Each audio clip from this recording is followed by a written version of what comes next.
This podcast is brought to you by the Albany Public Library main branch and the generosity of listeners like you. What is a podcast?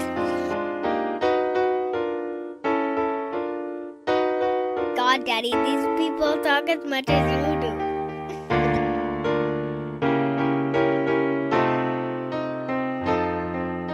Razib Khan's Unsupervised Learning. Thanks for listening to the ungated version of the Unsupervised Learning podcast. If you want to read some essays on some of these topics, please check out razib.substack.com. Again, that's razib.substack.com. Thank you. Hey everybody, this is Razib Khan with Unsupervised Learning Podcast, and today I have a very special and eminent guest, president of the Claremont Institute. If you don't know what the Claremont Institute is, it's a pretty big deal, and we will talk about why it's a big deal. Ryan might not say that explicitly, but I'm just going to get that out of the way. And so Ryan was educated at Hillsdale and Claremont Graduate Institute. And, Claremont Institute has publications like The American Mind and also Claremont Review of Books.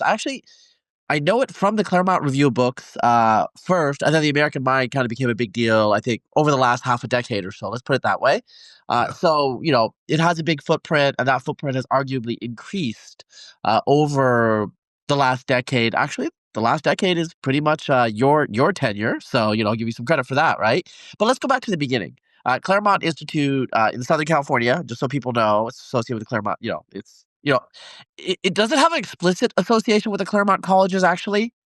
No, it doesn't. It was just a sort of an accident of geography and a bunch of students at the graduate school who decided to found a think tank in 1979. Okay. So just to clear that up, but it's associated with the legacy of Henry Jaffa, basically, right? Yeah. And can you talk about who Henry Jaffa is and why he's important to you guys? Yeah, and it's Harry Jaffa, but Harry Jaffa. Common mistake. No. Yeah. Well, Harry was he taught at Ohio State after graduating from the New School. He was an immigrant kid, Jewish kid who grew up in Brooklyn. Went to Yale undergrad, wanted to study literature, but fell in love at the tail sort of last 2 years at Yale with the study. Well, I should restart. He saw that the study of literature at Yale in the 40s was left a lot to be desired. It had kind of a arid view of the past and was kind of morally and intellectually relativistic. So he ended up at the New School and fell in love with this very little man, but as Harry said, once he was in the classroom, he was a giant, Leo Strauss. And so Jaffa wanted to go into academia at Ohio State for 10 years or so, and then goes out to Claremont Men's College in the 60s.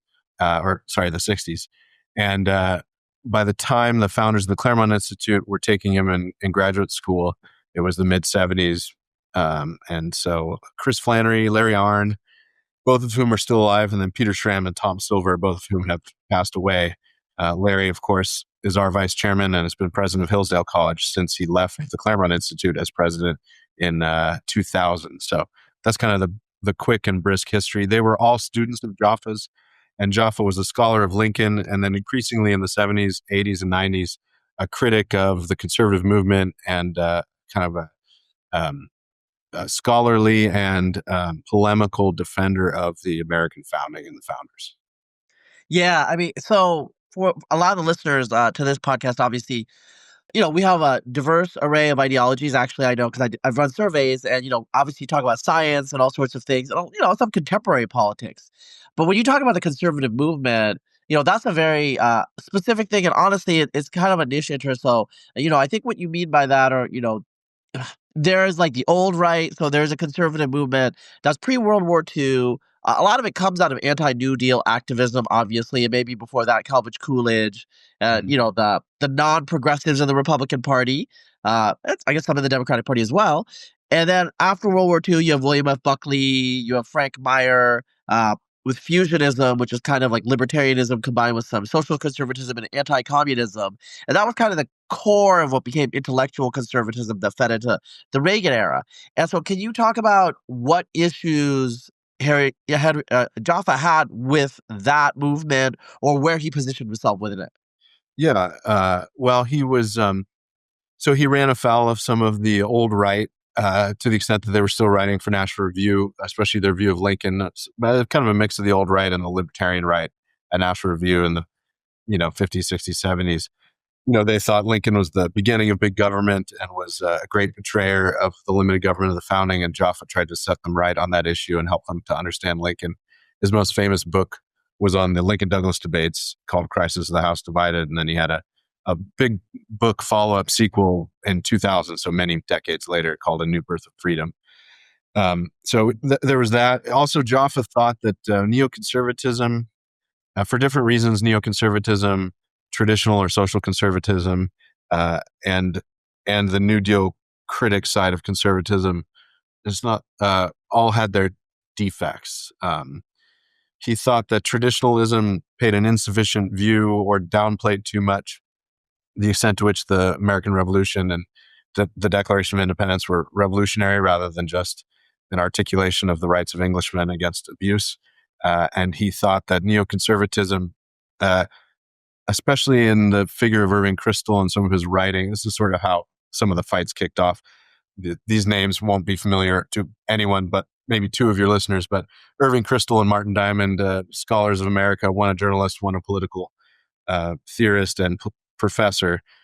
Jaffa thought they didn't really understand the importance of or the place of the ideas of the American founders in the American political tradition. So Jaffa and his students wanted to argue for American conservatism having its proper roots in the distinctively American founding. And that meant a mix of the sort of people in place, all the sort of miraculous collection of geniuses that were there at the founding, from Hamilton to Madison to Adams to Washington, and then coupled with an appreciation for natural rights, for equality and liberty being the two sides of the same coin, at least equality of rights, if not equality in outcome. We can get to that maybe. And so that was sort of Jaffa's lifelong project, was to pick fights with his friends in order to set them right on how to understand America. Yeah, that's I don't know much about Jaffa, but I did when I have read about him or see him alluded to, there was a lot of split. Yeah. It's like at some point there will be some conflict somewhere. I will say this is kind of obscure, but I remember, I think it was like must have been almost 20 years ago now because I'm old. But the anti-immigration website VDare had a back and forth with the Claremont Institute, I think, about Lincoln. And some of it had to do with like the whole idea of the proposition nation. Yeah. Do you guys like take a position on that, or do you have any thoughts on that? Because obviously, VDare like is very skeptical, or the website no longer exists anymore. Like Peter Brinlow shuttered it, But there's this idea of the we proposition. should clarify. He was Yeah. forced to shutter it by the AG of New York. Yeah, Letitia James. And like you could, I think didn't Tucker have a whole segment on it? I think so. Yeah. Yeah. So you can look it up. It was basically lawfare. Lawfare shuttered it. Yeah. And so, when I think when Jaffa was saying in that context, I think what the VDare writers were saying was like he's pro Lincoln, which there's a lot of old right influence in the anti-immigration movement, or there was at that point. Not happy with that, and then also this idea of the American founding as unique and like kind of a new start. Maybe I don't know. I mean, how do you think about this idea that America is something new? I mean, obviously, a think tank can have many different perspectives, But I mean, where does Claremont stand on that? Yeah, well, we've been longtime critics of the paleocon tendency to downplay the revolutionary quality of the American founding and the Declaration of Independence. The instinct on portions of the right has been to play up the grievances against the king as mere expressions or reassertions of the rights of Englishmen, and to say that, the highfalutin stuff from Jefferson in the beginning was really a sop to the French to get them into the war. And Jaffa's argument was always, no, to understand America, you have to understand the extent to which, especially in certain aspects of the common law, it was a break from Great Britain, even in principle. Now, were there many points of agreement between, say, liberty-loving Whigs in England in the ferment of the post-Glorious Revolution era and the assertion of rights and rights against arbitrary power? Certainly.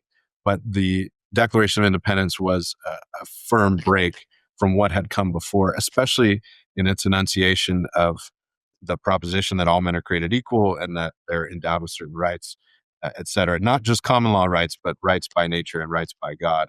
And I would just say on the, we don't have a one voice policy or anything like Heritage, but I would say that for the Claremont Institute and its scholars, creed and culture are both parts of the American founding and always have been. So I think we'd agree with the old right that to say that America is just an idea has always been a too narrow a view, or maybe too universalist a view.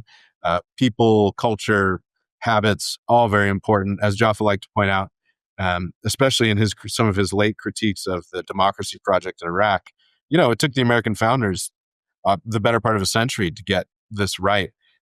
Long participation as colonialists.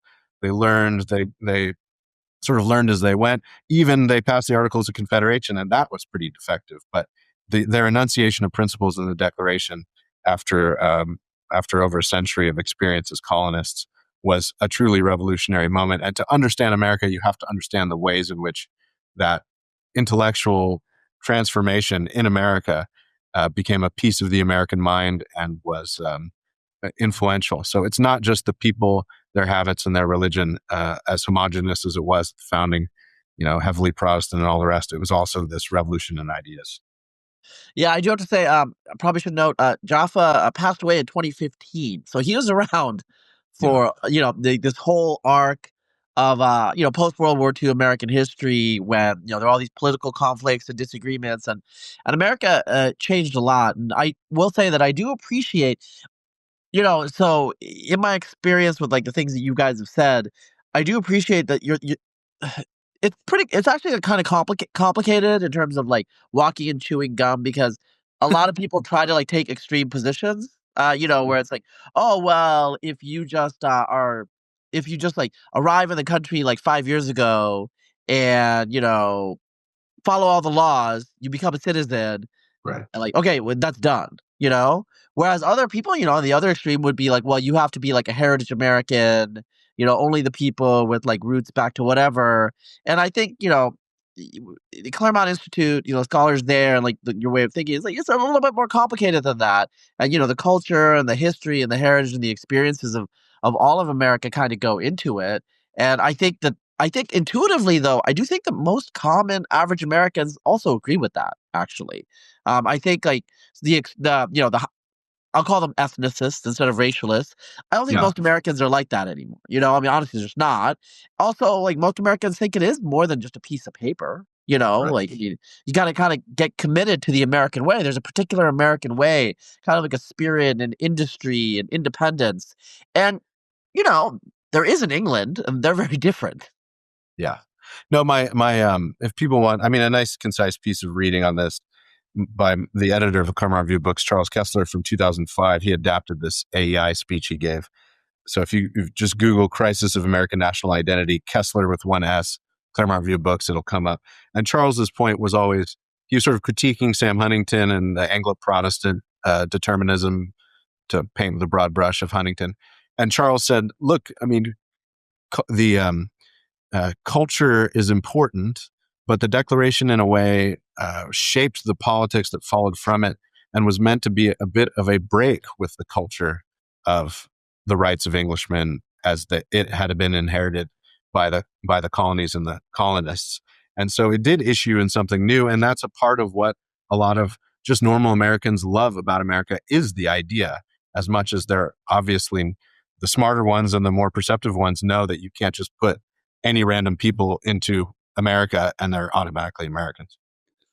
Yeah, and also think that in my experience, a lot of people who, so I'll say, for example, some of my more liberal friends, just to be honest, like this is more common, I think, in previous decades, where they go to Europe and they're like, oh, Europe is going to be so enlightened and all these things, and then they realize, oh, I'm very American.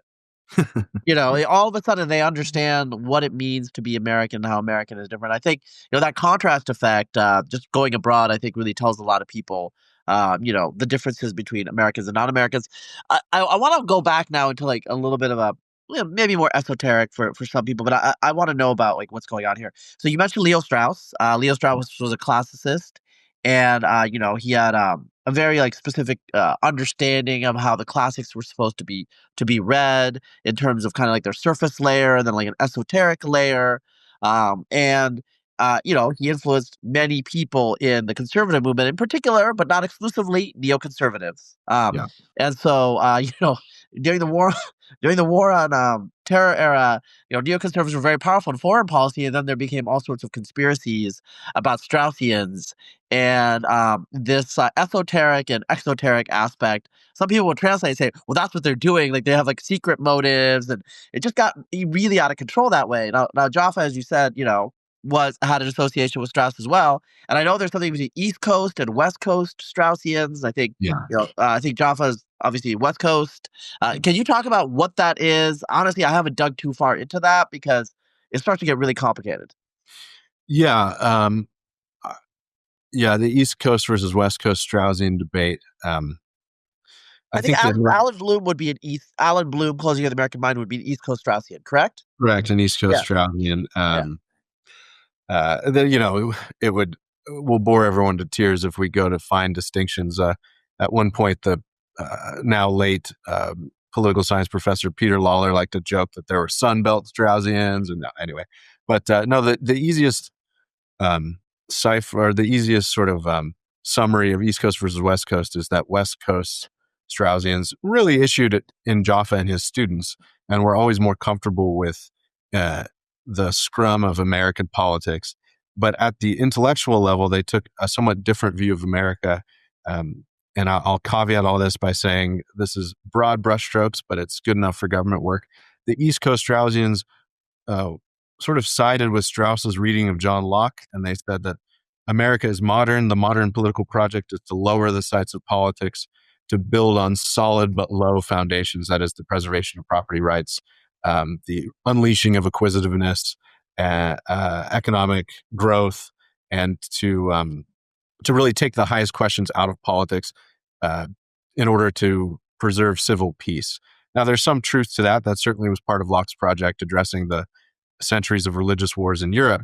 But the West Coasters, and Jaffa in particular, and a lot of his students 2-3 generations down, thought that there was certainly the Lockean aspect of American politics, but the American statesman read Locke not like Leo Strauss read Locke in all its esoteric grandeur and the deep philosophical stuff, but read him practically. And he solved a practical problem for them, which was to put pride of place and toleration in civil and religious liberty in order to preserve civic peace, to remove the questions of sectarian politics from political adjudication, because it always just led to warfare, but also to emphasize the fact and the extent to which there were some ancient roots in American politics. And Jaffa always liked to quote at the end of Washington's farewell address, him talking about the indissoluble union between virtue and happiness.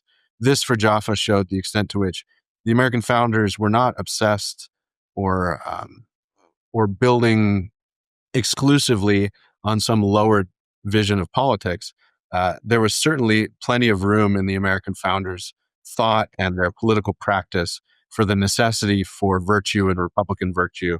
And this was not just going to be an idiosyncratic pursuit of happiness, that whatever you think is good, go after it and you'll be happy.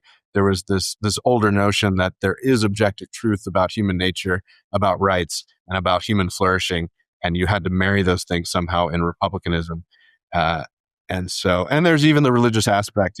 Even though Jefferson was, to maybe most charitably, a deist, maybe if not a crypto atheist, the broad view at the founding, especially amongst many of the elites other than Jefferson and certainly the American people. Adams's famous quote, our form of government is fit only for a religious and moral people. So Jaffa liked to emphasize the extent to which, in a modern world transformed by Christianity and sectarian warfare and long experience in Europe, really the best practical political regime you could have, you found in the founding. And so it had both high and low. And to view it just from the low Lockean view that Strauss put in a couple of works on Locke, especially Natural Right and History, was to not view the whole picture. Yeah, so I'm gonna move it back to more contemporary politics and Trump and that sort of stuff, because I think that's what people will want to glom onto. I want to ask you something like a little weird though. You're from SoCal. You're from Southern California. Claremont is set in Southern California. We're talking about East Coast versus West Coast. I think like Alan Bloom was in Cornell in upstate New York. Uh, do you ever wonder or think about how just the geography and climate of an area affect people in their perspective of like what America could be or what their politics could be or their optimism? I don't know. Have you ever thought about that? I wonder about that. Because Southern California, for those who do not know, is it's kind of like heaven, climate wise. The climate and the environment, like it is beautiful. Yeah, I think I don't know about climate. It's a great theme of Montesquieu's. If people want to go check it out, he thought cold northern climates were good for philosophy because you had nothing better to do. But if you're down in the tropics, you're not going to think too much because it's so beautiful outside. But no, in California, I think what influenced at least the founders of the Institute was the political trajectory of California and the sort of more populist conservatism of the West. I mean, famously, Jaffa wrote or helped draft Barry Goldwater's acceptance speech at the Cow Palace in California, and so had this little brief involvement in actual direct politics. And so the Californians who helped found the Institute, although not all of them were Californians, Larry Arnn was from Arkansas, they saw the rise, the flourishing, and the decline of conservatism under pressures like rampant illegal immigration in California before the rest of the country, or maybe had more of an acute sense of the problem of those sorts of things being in California. So in a way, they saw America's blue future ahead of time. And so I think that's part of it, although I think the ideas were always front and center. Now, interestingly, Jaffa, a Jewish kid from Brooklyn, some of the founders of the Claremont Institute were involved in Prop 187 in California, which would have denied welfare rights to illegal immigrants. And Jaffa could never really get on board with it. To him, it somehow atmospherically looked a little like, if you squinted at it, it looked like the road to Nazism or something, and perfectly understandable view given his upbringing and ethnic heritage. But the people who founded the Institute and helped carry it forward always had, from the beginning, this Californian view, which was certainly influenced by the political circumstances and the bluification of California. Yeah, and I think it was Jane Coaston. She was at Vox at the time. The journalist, I think she's in the New York Times now, but she wrote an article about California conservatism, and I think a lot of it was hooked around Ben Shapiro. Yeah. But I think Claremont did feature in that, and kind of about how the conservatism of the Trump era, the conservatism that frankly just that was like the anti-woke conservatism that fought during the woke period, that was kind of like counterpunching, how it was influenced by California. And I think like her thesis was, this is the type of conservatism that can actually battle wokeness because it's at the cultural forefront. Like it's there. That's where it's coming out of. Yeah. I think, Stephen Miller, also from Los Angeles, I think featured in that sort of discussion. And our openness to Trump, I think, was also influenced by one of our scholarly projects starting especially in the 90s, which was to look at and regard, and we've taught it for decades now, to understand the role of progressivism. The story that progressivism tells about itself is that it's just a pragmatic adaptation to a changing America, an industrialized America. We just bring in the Constitution up with the times.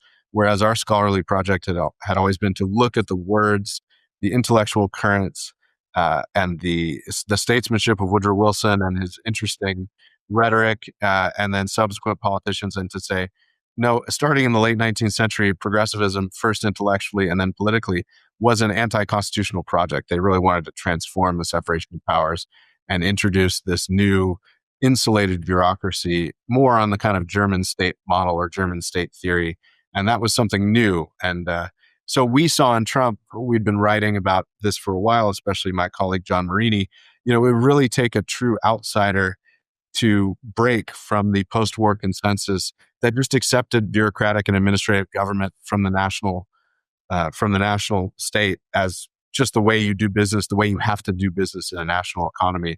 And our critique was always, it was anti-small r Republican and was certainly against the founders' design. It was not just an updating of the constitutional structure. It was something a little more radical. So we saw in Trump, especially, he gave, it's very hard to find now, but he gave this, he had this, I think, an op-ed in Nevada during the campaign in 2016, where he went after the bureaucracy. And then I think in a speech later in the campaign, echoed these critiques. And Trump, as the sort of, from a commonsensical and business point of view, thought the notion that the president couldn't control the bureaucracy and there was all sorts of policy that impacted citizens that was beyond their political control. He thought that was crazy. Yeah, I mean, honestly, that makes sense if you're a CEO or a businessman. I mean, it's like if your employees are not doing your bidding, like what's going on here, right? So that makes sense. So, in 2016, the conservative movement conservatism, went in several different directions. So National Review had a anti-Trump issue, basically. And that was obviously very divisive at National Review. And, some people left, some people stayed, some people left and, founded Dispatch, Jonah Goldberg did. And, Claremont was distinctive, I think, early on in being more pro-Trump or being friendly to Trump. And several of, I know Michael Anton, associated with Claremont. He is now in the administration. He was in the administration initially, but now he's in the administration again, right? Yes. And then we have Darren Beatty, was, I think, a Claremont fellow. And my friend Jeremy Carl, who was on this podcast, is now, I think it's public that he's nominated, right? Yeah, it's public. Okay, if it's public, yeah. We don't need to edit that out. Anyway, so, I mean, there are people associated. It's not like a big secret. You guys have been associated with the Trump movement, with MAGA, that sort of thing. On the other hand, when you look at Jaffa's oeuvre, you read American Mind, and I know American Mind partly through my friend James Poulos, who I've known, on and off for a while to various degrees, who was also, he was editing the American Mind. So, it's a pretty, Claremont Review of Books is very intellectual, and I know some people, I mean, I will just name, Jonah Goldberg has said, like, what are the people at Claremont thinking? Because they're so smart and they're backing Trump, and can I just ask you, what have you heard from your conservative, intellectual colleagues who, have different views on Trump? I mean, privately. Yeah, we've had some breakups, but they're now there was two waves of breakups, maybe.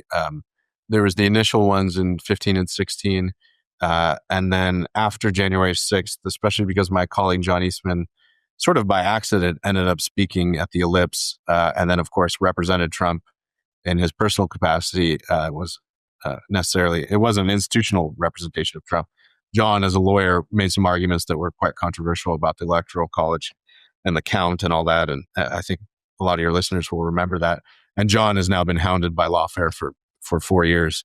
Has spent upwards of $1 million defending himself for offering legal advice. But so those were the two sort of inflection points. Yeah, some of our friends who I think there was a tendency to regard us in a bit of a caricatured way, especially some of our old fellows who, studied under Jaffa, meaning summer fellowship folks who came out and met Jaffa and he stressed Lincoln and the Declaration and the importance of the equality principle and all that. And they regarded us as sort of more academic, and they were a little shocked that we were so political. But if they were closer students of the Claremont Institute's work over 40 years, they would have seen that there was always a pretty acute sense of being involved in politics. And they thought, well, how can the institute that stands for principle back this brash vulgarian who has no political experience and was like a reality TV show star.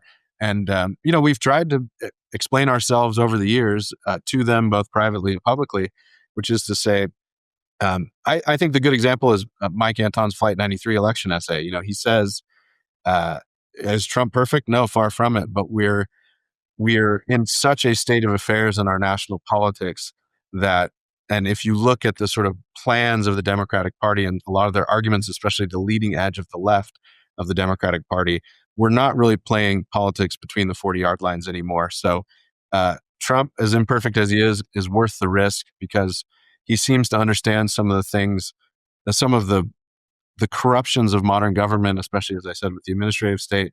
And, and ultimately national politics is a binary choice, right? It's either Hillary or Trump.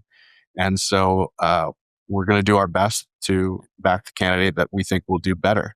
And this was anathema to some of our old friends. I would say for the most part, it's been pretty cordial, maybe with a few exceptions, but they just interpret Trump differently than we do. And I think in many ways, especially to the extent that we had 25 or 30 former fellows, that is, who went through our fellowships programs over the years, where we teach everyone a sort of crash course in American political principles and civics, the stuff they should have gotten in high school or college, but don't anymore, in the summer to different groups of folks, mid-career, early career, journalists, think tank folks, media, lawyers.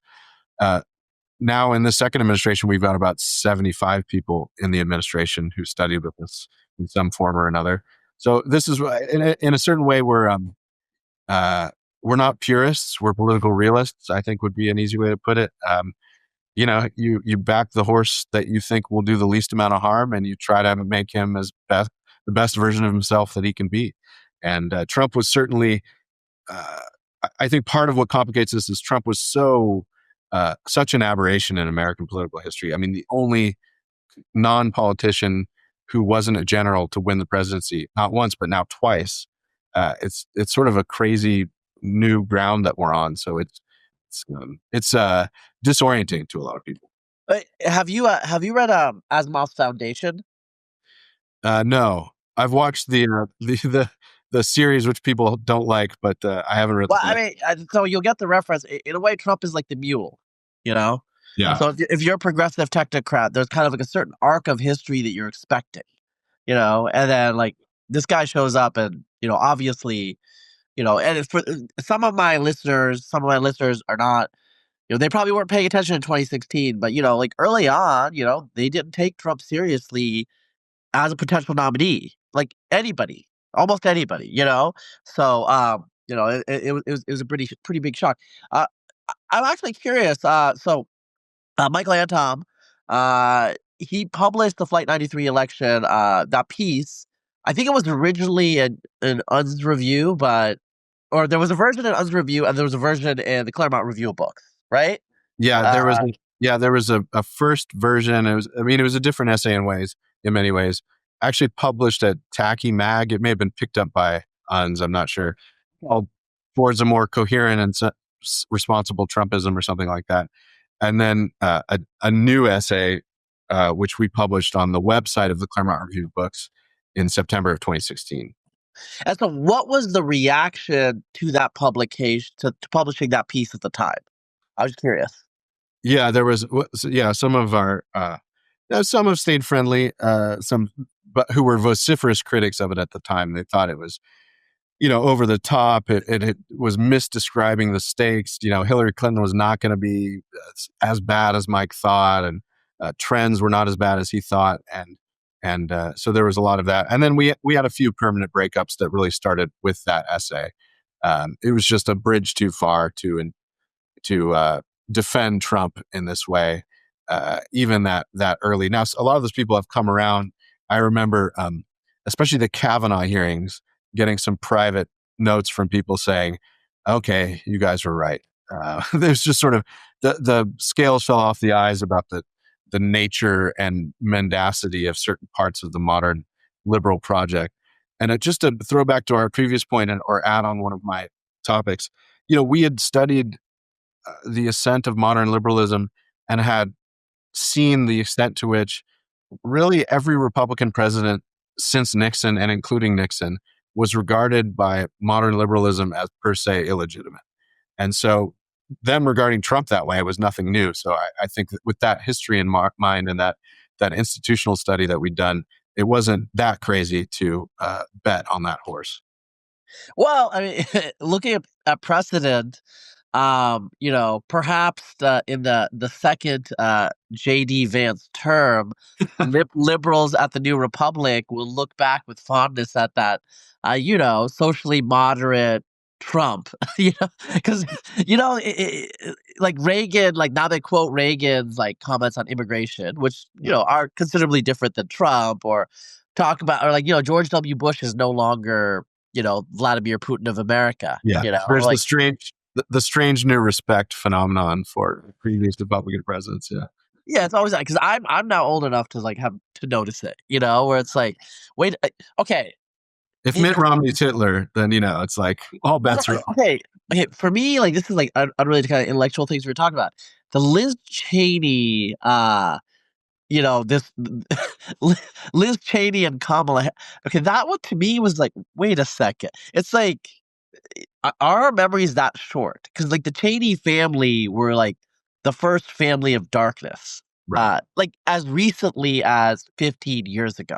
Yeah. And now she's like part of the resistance, and she's great. I was like, didn't you think that was like a genocidal like presidency? Like, how is this? So anyway, to me, like, look, I am not like, I have political views. Everyone knows that, but I'm not like a super political person. And one of the reasons I'm not is like, I don't really understand these sorts of jumps back and forth based on what is necessary for winning in the moment. To me, that's just like, okay, like I don't get it. It doesn't make sense. But you know what?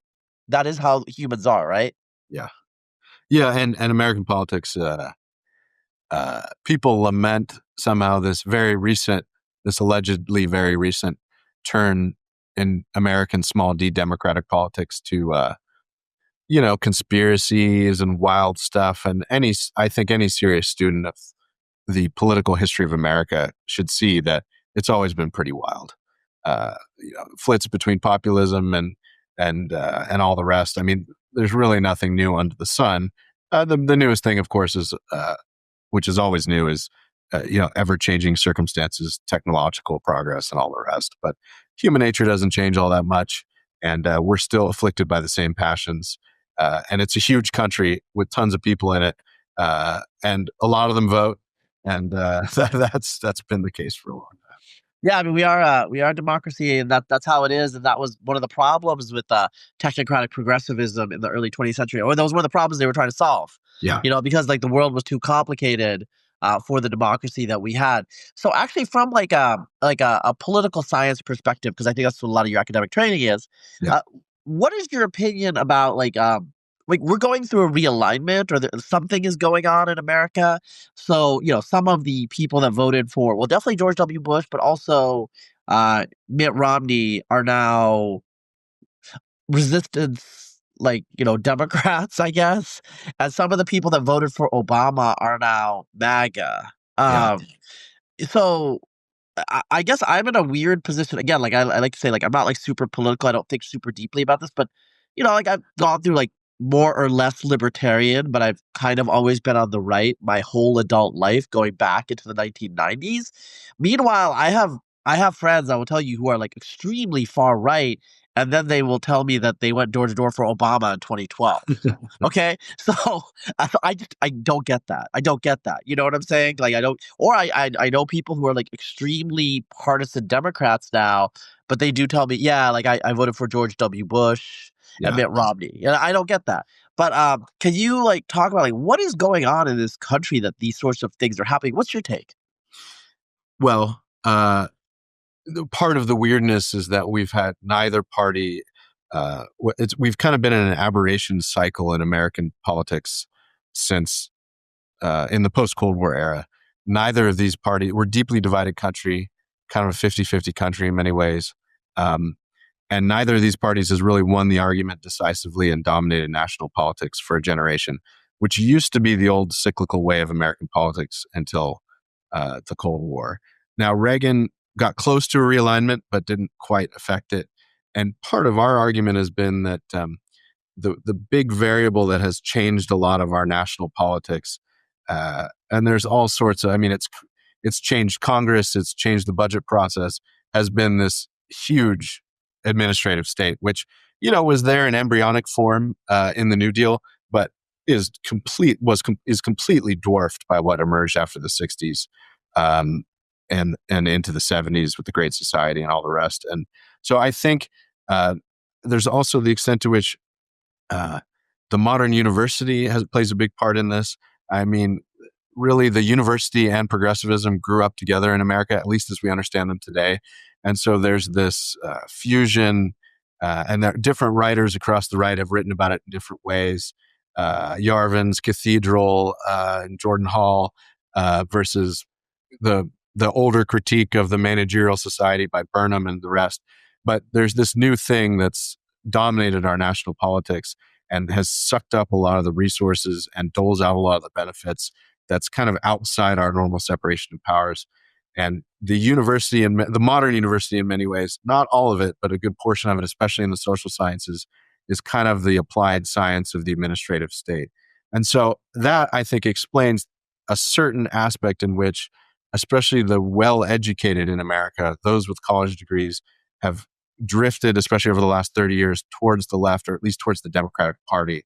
And the populist uprising, which led to, some hopeful voters voting for Obama, and then Trump, the thing that you described.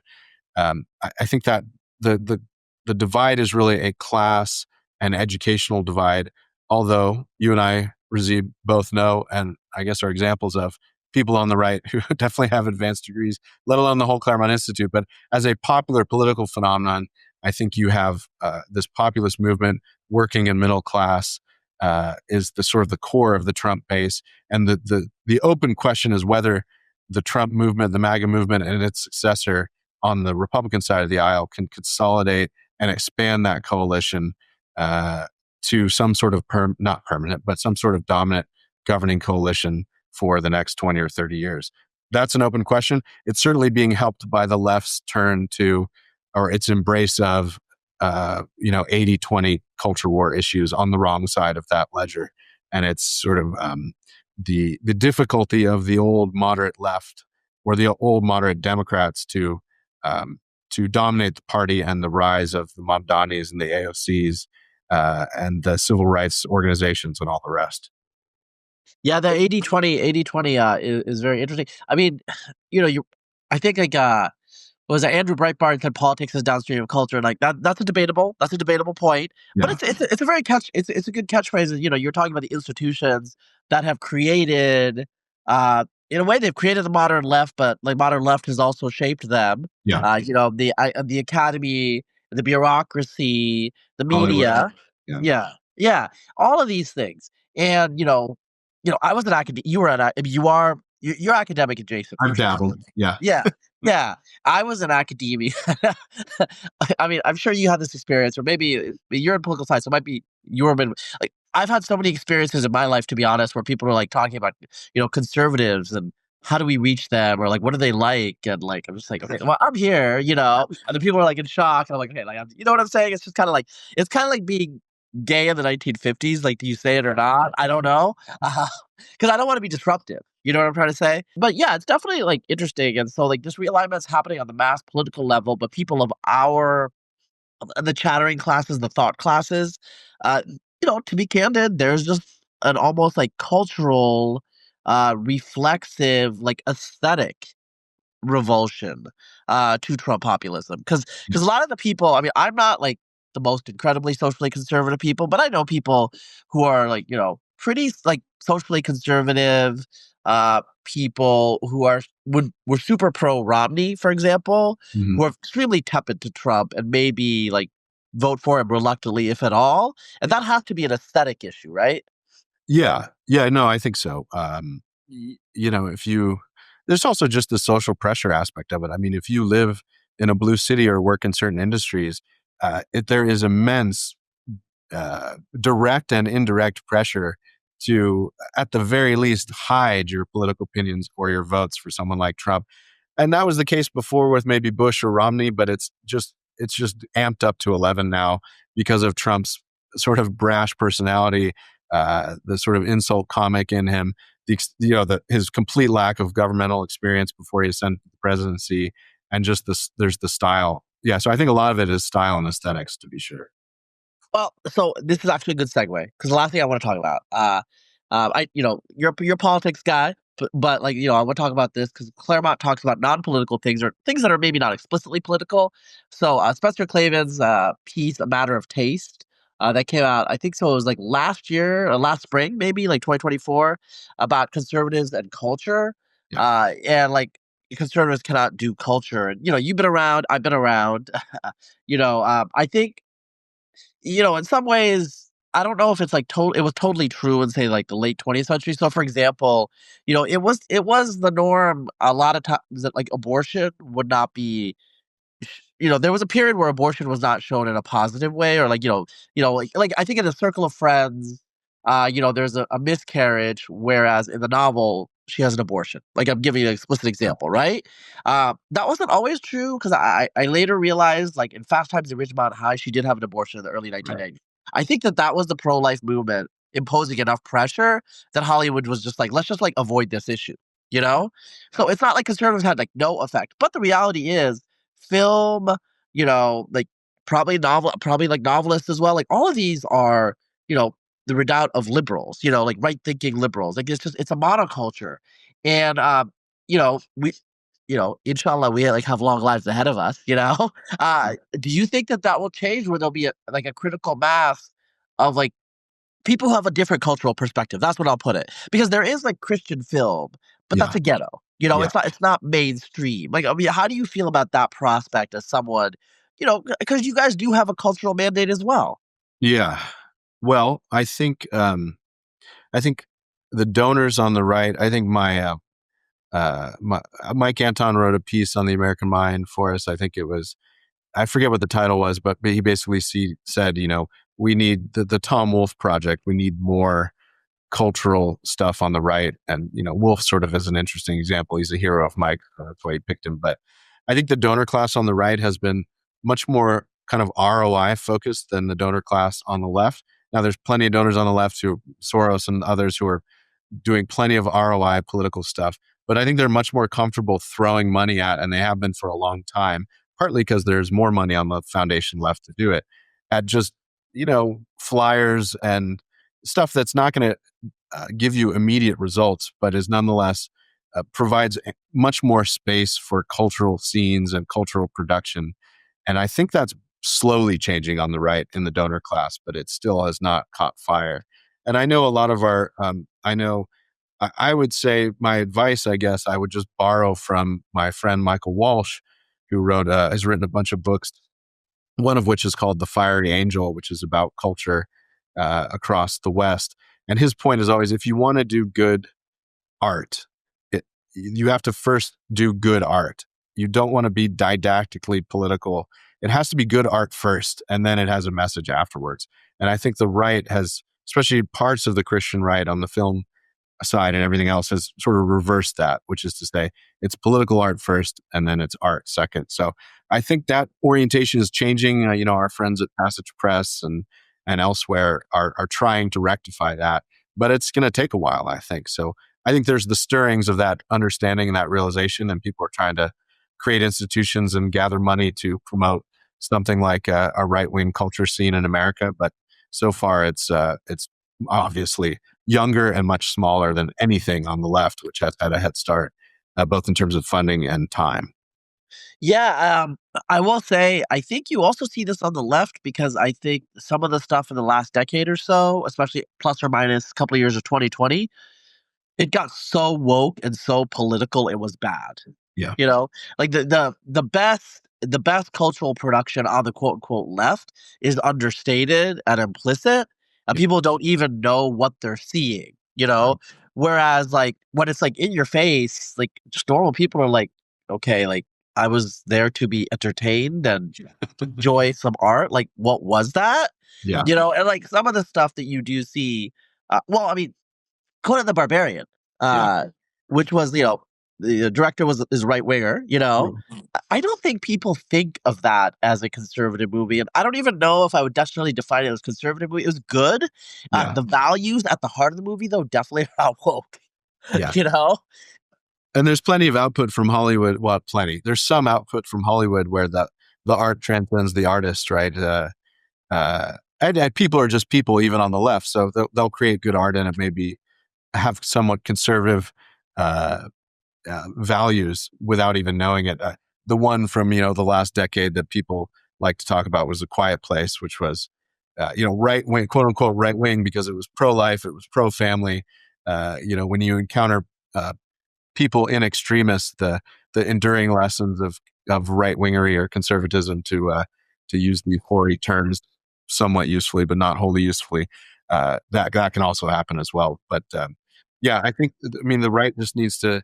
Well, I should say there's maybe much more opportunity for it now because of the century-long dominance of the left in America in its various iterations. And what I mean by that is, good art is often countercultural, and the dominant culture now for a long time has been this kind of managerial liberalism. And then, especially as you mentioned, the rise of a kind of stultifying wokeness has led to, a backlash. Yeah. And, maybe that this cohort of Gen Z men who instinctively now reject all things lame and liberal and cringe, some of them will go on to be great artists and they'll be right wing. We'll see. Well, and sometimes you don't know what the relevance of a piece of art is. So, like I'm thinking right now, 2006, Children of Men. Yeah. When that came out, nobody talked about pronatalism or antinatalism or the fertility transition. Some of us were actually aware that there was a transition that was occurring, and there was some talk about the birth dearth, and like Rehan Salam and Ross Douthat were prominent public intellectuals that had started talking about it, but it was not a thing. Okay, now if you watch Children of Men, I think that hits very, very differently in the world we live in 2025. Yeah, we do this weekly podcast for the American Mind called The Roundtable. We were talking about this Atlantic piece about Canada's MAID system and the accelerating extent to which, especially like white Canadians, and I only bring that up because Canada has had a huge influx of non-white immigration in recent years, and their MAID system is growing increasingly popular, and it's like 90+% white Canadians killing themselves. And so it made me think of Children of Men and the quietist pods where they're, in an anarchic world where everything's in despair, the best way to make it all stop is just to kill yourself. Yeah, and I do have to say, as I get older, like I have a STEM background, and obviously I like numbers. Those of you who listen to the podcast, I like numbers, I like quantity, I like data. But good art is also really effective at transmitting messages on a whole different register with complexity and texture. So I do think this is a very important discussion we're having, whether you're liberal or conservative, in terms of the different political factions and perspectives in our society, getting their messages across and transmitting it in a way that's broadly accessible in things besides white papers, right? Yeah. Because I think that's what, there's only so much AEI can do. That's right. Yeah, and right. Yeah, the audience for white papers is quite narrow. You're not gonna affect a reorientation of national politics or culture through papers. So, no, there's this wide world out there. There's also just the fact that with the decline of mainstream media and its ability to influence the national political conversation, there are more people watching folks play video games on Twitch at any given time. By orders of magnitude more than watch CNN or any of the major news networks, even the most popular one, Fox News, which they've all been declining. So we're in this weird. That's another weird thing in the post-Cold War era, but especially the sort of post-2010 era, is the complete disintermediation and fragmentation of national media and its inability to really set the national narrative. And this has caused great consternation on the right and the left, especially at the national elite level, where it's like, now there's misinformation everywhere. We can't control any of this. We can't tell people how to think about what, they're all indulging whatever left or right conspiracy theory. How can you govern a place like this? And the solution to that question is an interesting one. And it's something that the right and the left needs to think about if either of them want to have a lasting effect on our politics and make sure we don't further slip into regime decay. Yeah. Well, really appreciate your time, Ryan. I have known you for a while, and I hope that people just get a sense from like talking to you. You're very, intellectually curious, wide-ranging guy, and I know that I don't want to say Claremont's controversial, but people, they get certain impression based on like whatever stray articles they get. People that I know at Claremont, and because I know several of them personally, are very like well-rounded people, and they have a lot of different interests. And you guys are trying to do what's best for America. Like that's your intent. Like people might disagree, but that's what I know your focus is. So I want to have you on just to talk about it because there's all different perspectives out there in this country. We are still a pluralistic country where different viewpoints are allowed, and you're out there in the scrum. And that's what's going on here. And so I really appreciate you. As my friend Sam Abuya would say, you are a live player. And so that's why I wanted to talk to you, man. Well, thanks, Razib. Yeah, I would just encourage everyone, don't just read the hit pieces. Go check out our actual stuff, ClaremontReviewofBooks.com, AmericanMind.org, all the rest. Yeah. The Claremont Review of Books is great. I do have to say, like, I've been, reading it on and off for 20 years. And it's book reviews are great because, like, as everyone knows, book reviews are not just reviews of a book. Right. It's a way to get involved in the intellectual discussion. Yeah. And then we have 3 or 4 essays every issue too. So names that some of your listeners may know, Chris Caldwell and others write frequently for us. So on all manner of topics. So we're putting the latest issue to bed. It should be out in about 4 or 5 weeks. Just that's the schedule of a quarterly. Chris Caldwell has a piece on basically the slow rolling suicide of the United Kingdom or anarchy in the UK, just as one example of all the topics we write about. Yeah, that's a really good point. I need to talk to Ed West about talking about his country again because there's just too much news that's not good that comes out of that country. Yeah. Let's put it that way. It's sad because America, we all love Britain, we all love England, right? They're like the mother nation. So it's really sad and I don't know. But that's a whole different podcast. Thank you for your time, Ryan. Thanks, Razib.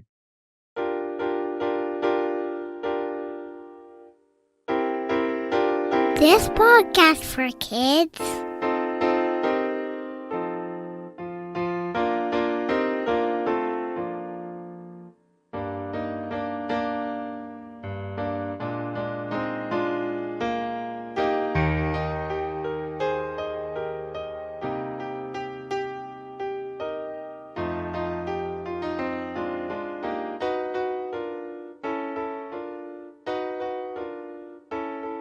This is my favorite part.